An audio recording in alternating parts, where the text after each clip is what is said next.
বাংলাদেশে ফিরে আসবেন সাবেক প্রধানমন্ত্রী শেখ হাসিনা। অংশ নেবেন নির্বাচনে, বলেছেন তার ছেলে সজীব ওয়াজেদ জয়। শেখ হাসিনা ভারতে পালিয়ে যাওয়ার 3 দিনের মাথায় নিজের দেয়া আগের বক্তব্য থেকে সরে এসে এমন দাবি করলেন তার ছেলে সজীব ওয়াজেদ জয়। এদিকে শেখ হাসিনার বিষয়ে ফোন আলাপ করেছেন যুক্তরাজ্য ও ভারতের পররাষ্ট্রমন্ত্রী। বিস্তারিত মেহরাব হোসেন খানের ডেস্ক রিপোর্টে।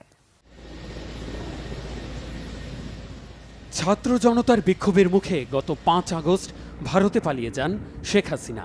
এরপর সামাজিক মাধ্যমে ভিডিও পোস্ট করে আর বিভিন্ন গণমাধ্যমে সাক্ষাৎকার দিয়ে তার ছেলে সজীব ওয়াজেদ জয় বলেছিলেন তার মা আর বাংলাদেশে যাবেন না, রাজনীতি করবেন না, এমনকি শেখ মুজিবের 2 কন্যার সন্তানদেরও আওয়ামী লীগের হাল ধরার সম্ভাবনা নেই।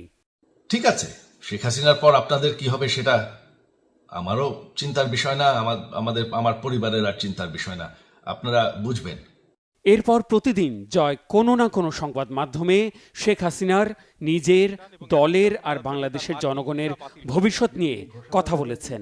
ধীরে ধীরে পাল্টেছে তার বক্তব্য, নমনীয় হয়েছে দেশবাসীর প্রতি বিরূপ মনোভাবের, সরেছেন রাজনীতি নিয়ে কট্টর অবস্থান থেকে।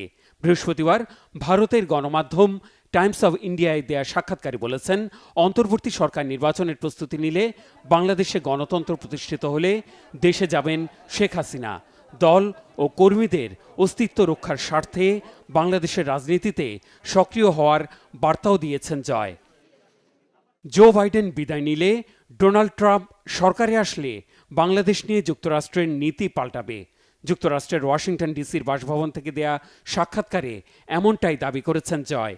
বলেন, অন্য কোনো দেশে আশ্রয়ের কোনো পরিকল্পনা নেই শেখ হাসিনার।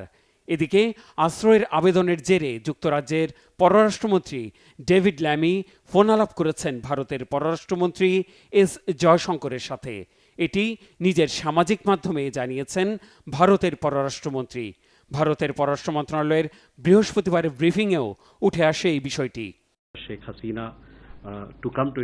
শেখ হাসিনার পরিকল্পনা কি সে বিষয়ে আমাদের কাছে কোনো খবর নেই। তিনি কি করবেন তাকে ঠিক করতে হবে। তার পরিকল্পনার বিষয়ে আমার মন্তব্য করা ঠিক হবে না।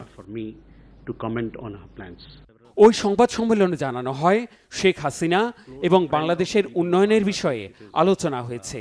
এর বাইরে শেখ হাসিনাকে নিয়ে 2 পররাষ্ট্রমন্ত্রীর ফোনালাপের বিষয়ে বিস্তারিত কিছু জানানো হয়নি। Mehrab Hossain Khan, Bangla vision news desk.